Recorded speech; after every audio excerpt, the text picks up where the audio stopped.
Eu quero compartilhar com vocês um texto nessa manhã que está em Êxodo capítulo 19. Êxodo capítulo 19, eu quero ler com vocês versículos 5 e o versículo 6, falando um pouco mais sobre a igreja nessa manhã. Já estamos ouvindo sobre a igreja. Me alegrei muito e me lembrei quando estava aqui participando desse início, porque nós estávamos aqui, porque foi aqui que nós escolhemos participar, nos membrar durante 4 anos.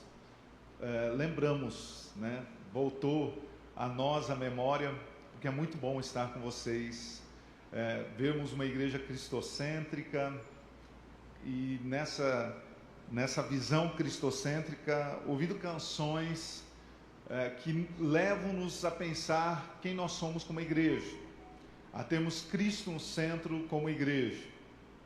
E também ouvindo o pastor falando aqui sobre o nosso sacerdócio, e é exatamente isso que eu quero pensar e refletir um pouco mais com vocês. Eu creio que sempre é bom pararmos em alguns momentos e relembrarmos qual o motivo, qual é o desejo de Deus para as nossas vidas.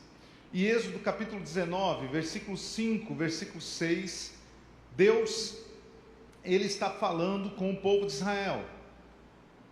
E Ele diz o seguinte, versículo 5: agora, se me obedecerem fielmente e guardarem a minha aliança, vocês serão o meu tesouro pessoal entre todas as nações. Amém?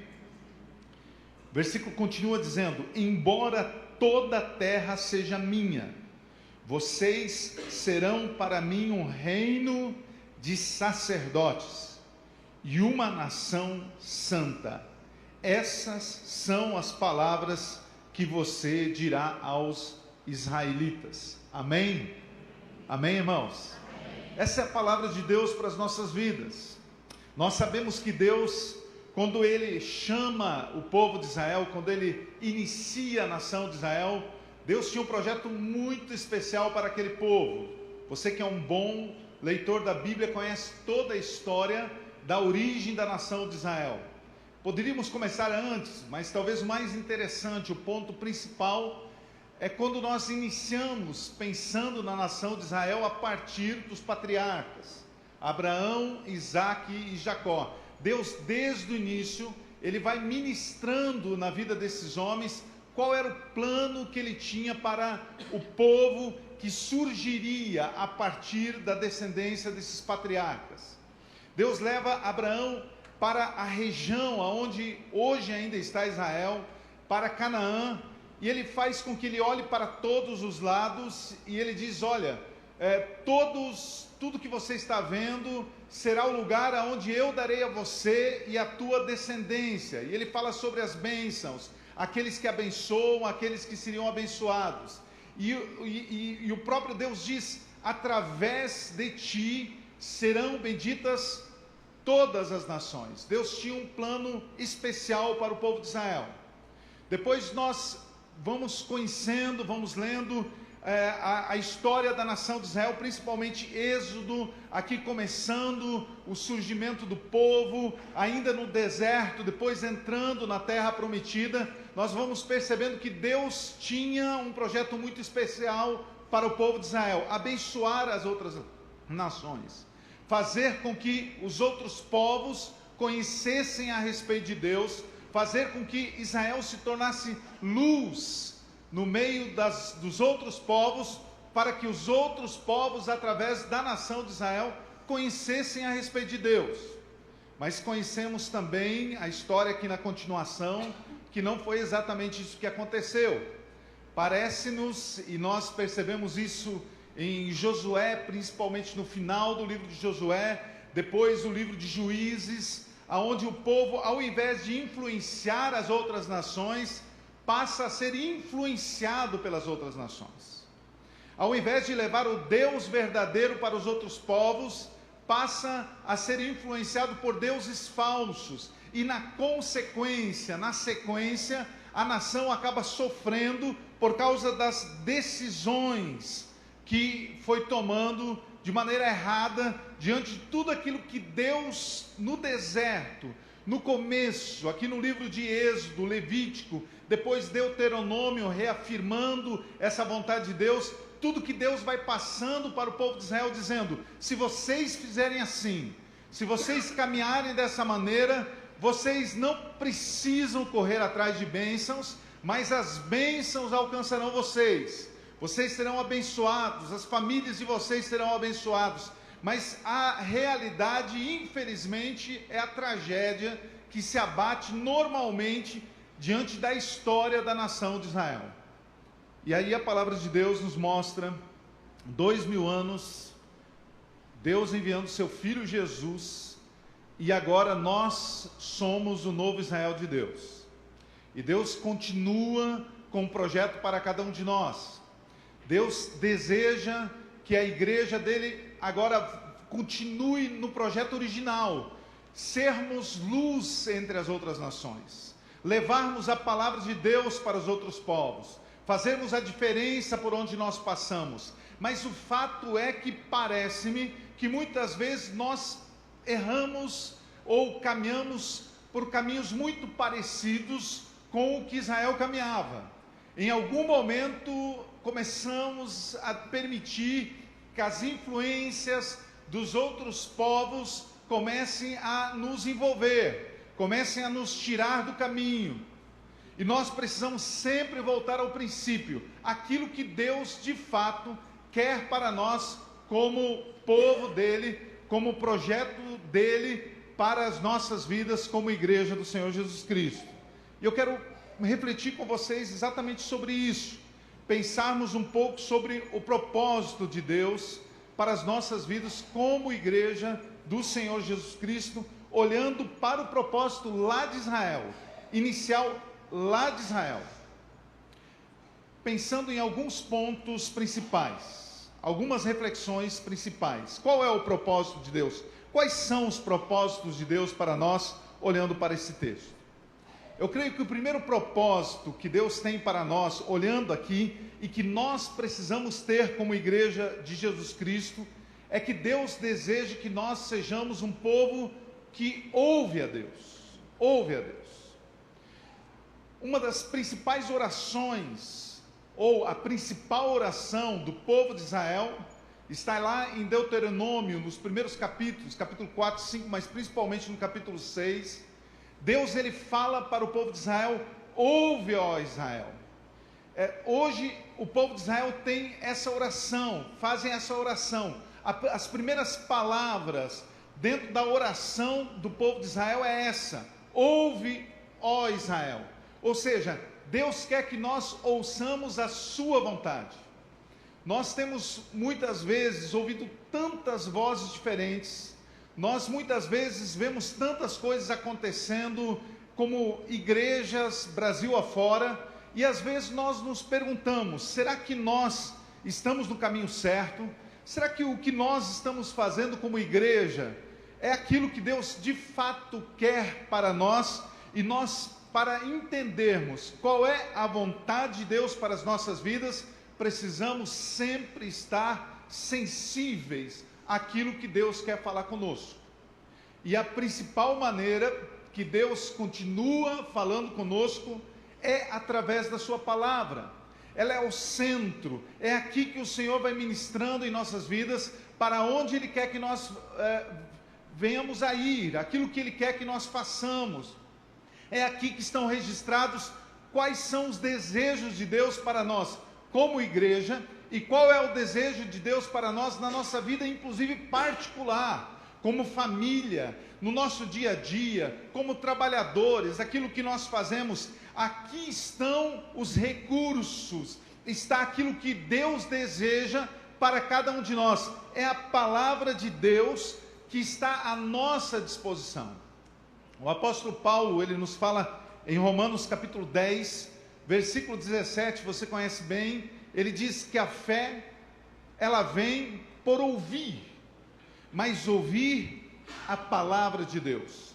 é através da palavra de Deus, através da Bíblia Sagrada, da meditação, da reflexão, do momento em que nós nos inclinamos e reclinamos sobre a palavra de Deus para meditarmos, para entendermos o que Deus quer para as nossas vidas, tendo sensibilidade para ouvirmos a voz do Espírito Santo, nos direcionando, nos levando, nos mostrando aquilo que Ele quer fazer, é que a nossa fé vai crescendo, é que a nossa fé vai se desenvolvendo, é que nós vamos cada vez mais nos aproximando de Deus, sendo cada vez mais parecidos com Cristo, fazendo cada vez mais aquilo que é o centro da vontade de Deus para as nossas vidas. Ouvir a Deus, ouvir aquilo que é a vontade dEle. O texto diz: ouve, se diligentemente ouvirdes a minha voz. Se vocês me ouvirem com cuidado, com diligência, essa expressão diligência, ela demonstra isso, são os cuidados. É onde nós colocamos as prioridades.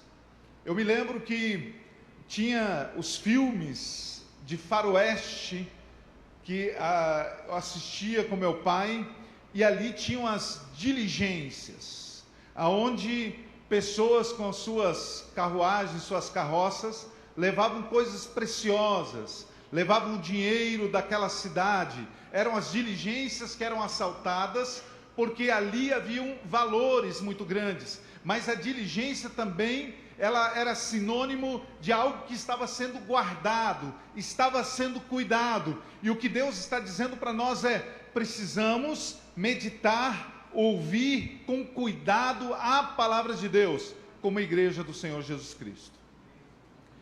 O que nós vamos fazer daqui para frente? O que o Senhor quer que nós façamos? Eu tenho conversado muitas vezes com os alunos lá no seminário, e há uma síndrome do terceiro ano, do último ano. Quando os alunos chegam no final do curso, bate muitas vezes um certo desespero. O que vai ser amanhã? O que vai acontecer no ano que vem? E aí muitos normalmente vêm me procurar para conversar sobre esse assunto. Pastor, e o que vai ser comigo o ano que vem? Como que eu vou fazer em relação ao meu ministério? Depois dos primeiros anos, há um certo comodismo, há uma certa segurança, mas quando vai terminando o curso do seminário, há um certo sofrimento que muitas vezes alcança o aluno, e a frase que eu sempre compartilho com eles é: você precisa buscar estar sempre no centro da vontade de Deus. É esse o nosso lugar principal. Buscarmos entender qual é a vontade de Deus para as nossas vidas. O que Deus quer fazer conosco. Porque há uma luta, inclusive interna em nós, de queremos fazer aquilo que a nossa humanidade, queremos fazer aquilo que a nossa carne, muitas vezes, tenta reger em nossas vidas. Mas o que precisa nos reger, o que precisa nos motivar, e eu estava ouvindo o pastor Léo, justamente durante a ministração, dizer isso, buscarmos cada vez mais entendermos qual é a vontade de Deus para as nossas vidas, e é isso que eu e você como igreja precisamos buscar. Nós percebemos, mundo afora, quantas igrejas fiéis no início, quantas igrejas que fizeram a diferença por muito tempo, depois de muitos anos, acabaram sendo influenciados pelo mundo, se tornaram lugares onde se fala de tudo menos de Cristo, onde se tem uma ministração, onde muita coisa é falada, menos sobre a cruz de Jesus, ou muitas vezes lugares que se tornaram associação de moradores, perderam o sentido, porque esqueceram de ouvir qual é a vontade de Deus. Sempre eu e você precisamos buscar ouvir o que Deus quer falar conosco. Deus fala isso para o povo de Israel, e é exatamente nesse ponto que nós vamos percebendo a nação de Israel se afastar de Deus, quando para de ouvir a respeito de Deus, quando deixa de colocar Deus como prioridade sobre si. São esses os pontos toda vez, e Juízes mostra isso claramente, momentos onde a nação de Israel vive altos e baixos, e os baixos vão chegando quando o povo de Israel vai se afastando da vontade de Deus. Ouvir Deus é o propósito de Deus para as nossas vidas. Segundo, e o texto aqui nos mostra claramente, é sermos um povo, o propósito de Deus para nós é sermos um povo obediente, ou seja, um povo que obedece a Deus. O versículo 5 diz: se vocês diligentemente me ouvirem e obedecerem a minha palavra. Se vocês me obedecerem. Tiago capítulo 1, versículo 22, o apóstolo fala justamente sobre isso. A importância sim de nós ouvirmos, mas de obedecermos aquilo que nós ouvimos. Ele diz: não sede apenas ouvintes da palavra, mas cumpridores da palavra, para que vocês não se enganem a vocês mesmos. O próprio Jesus, ele fala sobre isso, contando uma história que você conhece, a respeito de dois construtores, um homem sábio, o outro um louco. É assim que Jesus se reporta a ele. O homem sábio constrói a casa sobre a rocha, e o homem nécio, louco, constrói sobre a areia. E Jesus, ele faz essa comparação dizendo que o homem louco é aquele que ouve, mas não obedece à palavra de Deus. Ele está construindo sua casa sobre questões frágeis, e no momento da adversidade, no momento das lutas, no momento que a nossa fé é provada, a casa dessa pessoa acaba ruindo.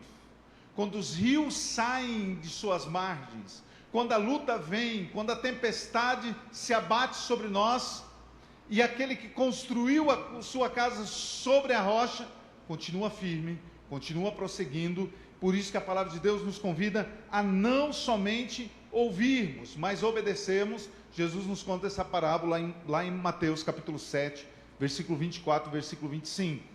Precisamos ser prudentes, obedecendo a voz do Senhor, entendendo aquilo que Ele quer para nós, mas numa luta constante, diária, sempre buscando entender e fazer aquilo que Ele quer para as nossas vidas. A verdade, o fato é que o tempo todo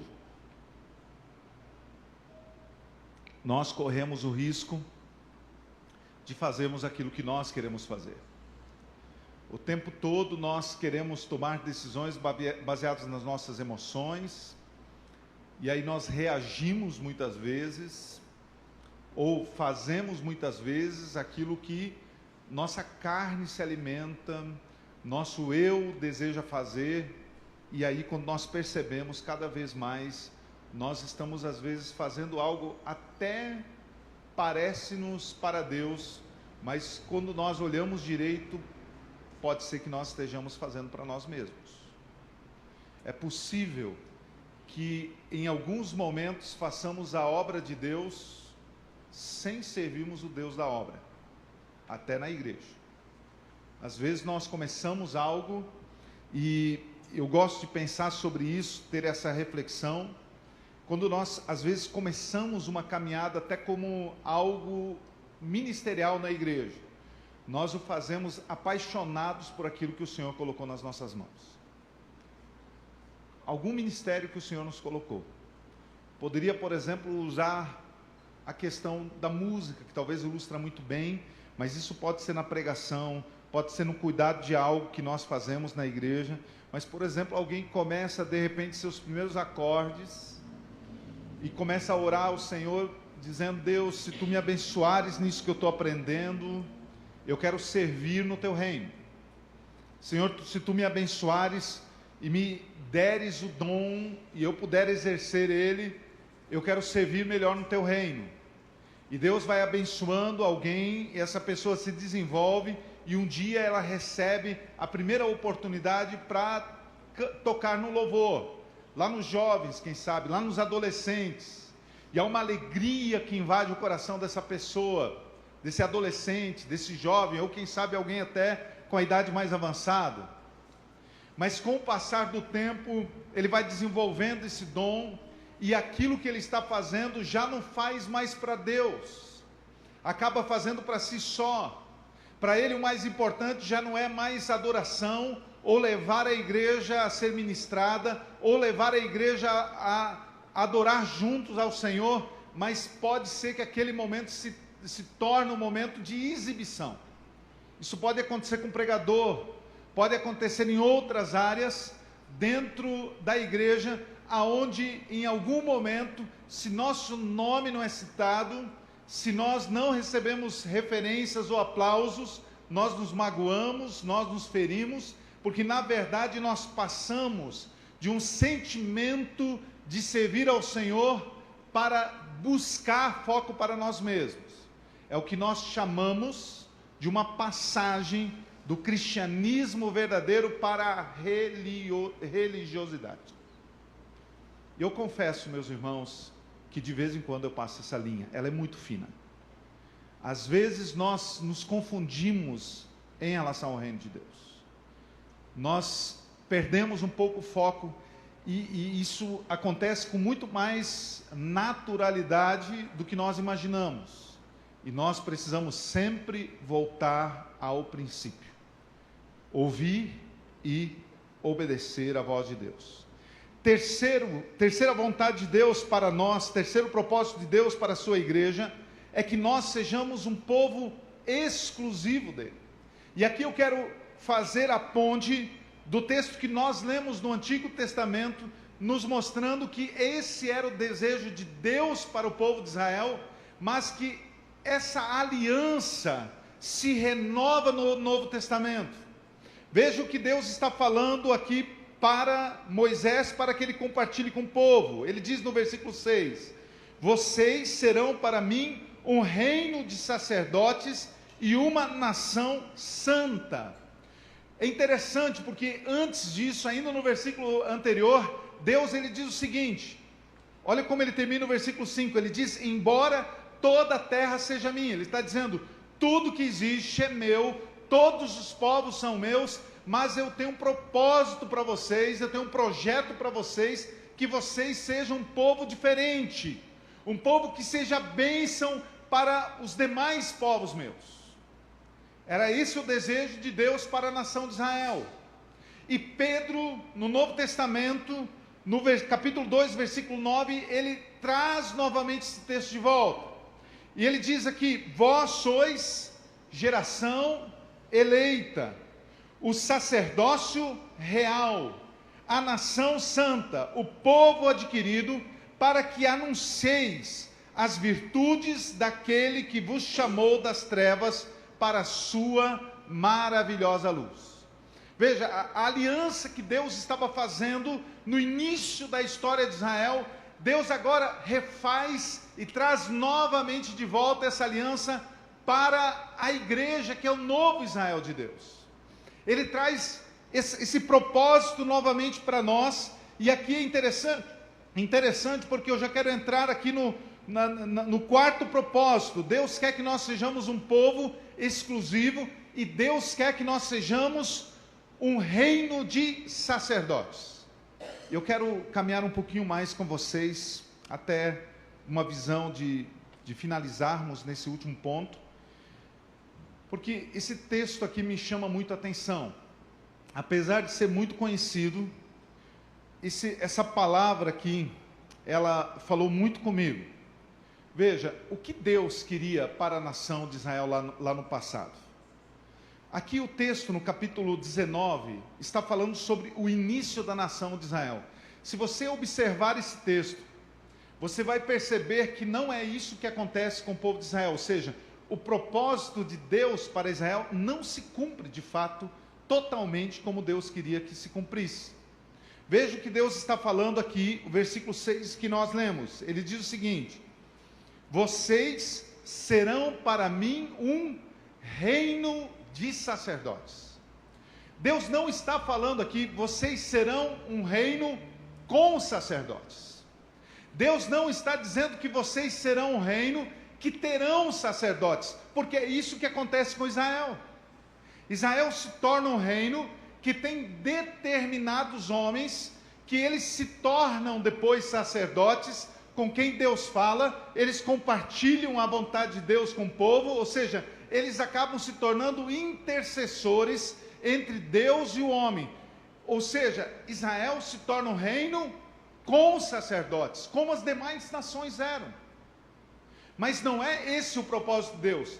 Deus está dizendo aqui: eu quero fazer de vocês um reino de sacerdotes. O desejo de Deus é que cada israelense, cada um que participava da nação de Israel, fosse um sacerdote. Agora é interessante, por que isso não acontece com o povo de Israel?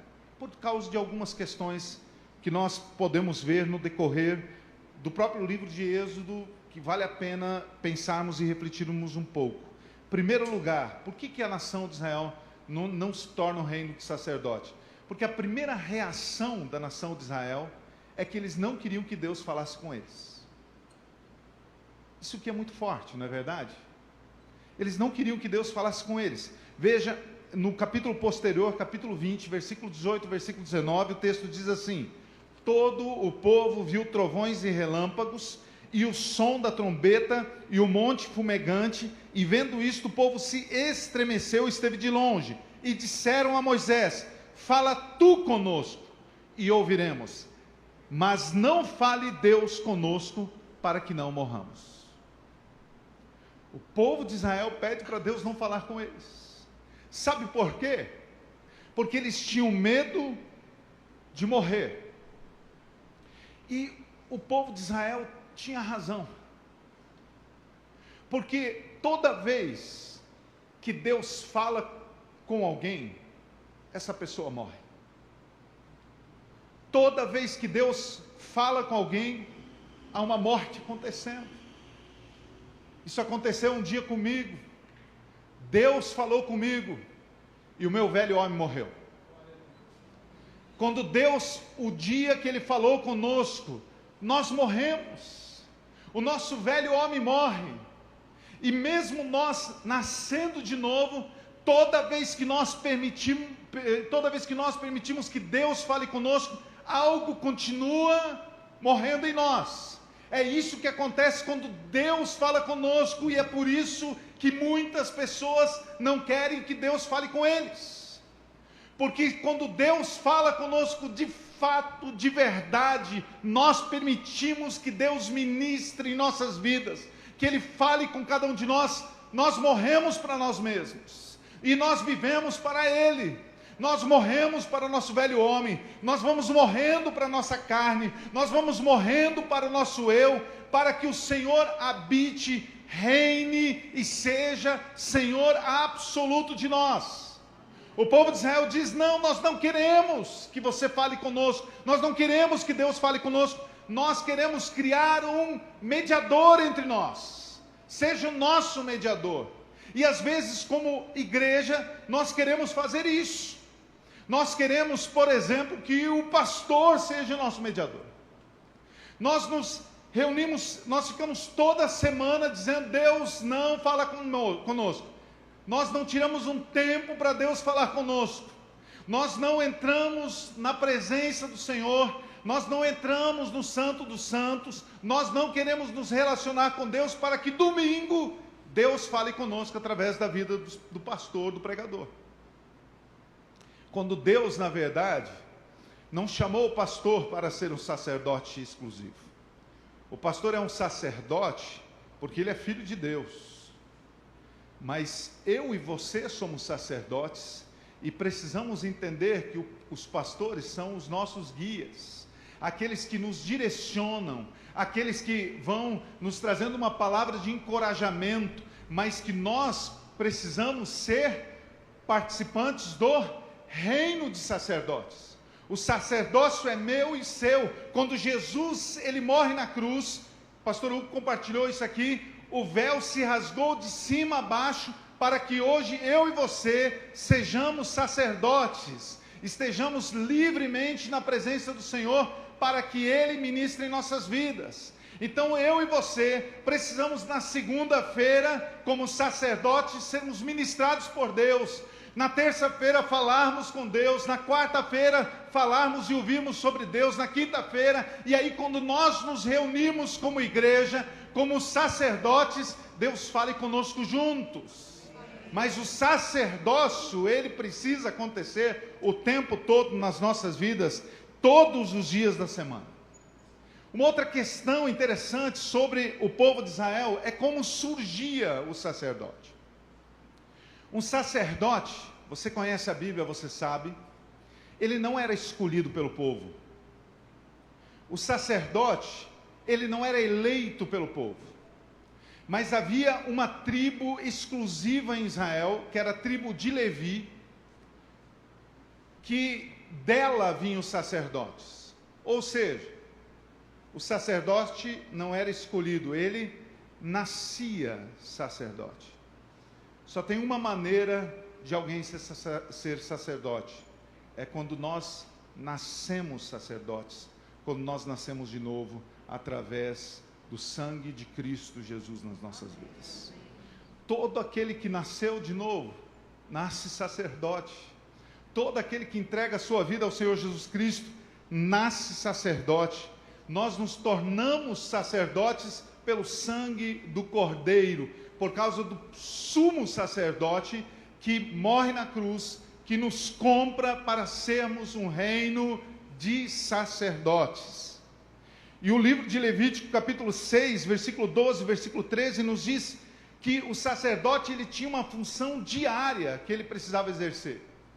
O texto diz que havia o fogo sobre o altar, e a missão do sacerdote é que esse fogo jamais poderia se apagar, mas ele deveria manter o fogo sobre o altar continuamente. Como sacerdotes, nós precisamos entender que nascemos por causa do sangue de Jesus, porque nós somos remidos por Ele, e nós precisamos todos os dias, no nosso relacionamento sacerdotal com Ele, deixarmos com que o fogo jamais se apague, mas que o Espírito Santo continue em nossas vidas, ministrando em nossas vidas, sendo aceso em nossas vidas. Deus quer que sejamos seus sacerdotes. Ele quer que nós sejamos um reino de sacerdotes. Ele quer que nós os sirvamos. Vocês são geração eleita, sacerdócio real, nação santa, povo adquirido. Fomos comprados pelo Senhor Jesus Cristo. Amém? Pode ficar em pé em nome de Jesus.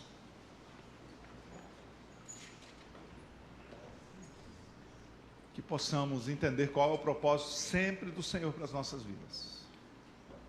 Deus quer falar conosco, precisamos ouvir a voz dEle, todo o tempo. Obedientes na sua presença, entendendo que nós fomos comprados e somos exclusivos de Deus, e que nós temos uma missão sacerdotal. Deus nos chamou para sermos sacerdotes, e nesse sacerdócio Ele quer sempre continuar ministrando em nossas vidas.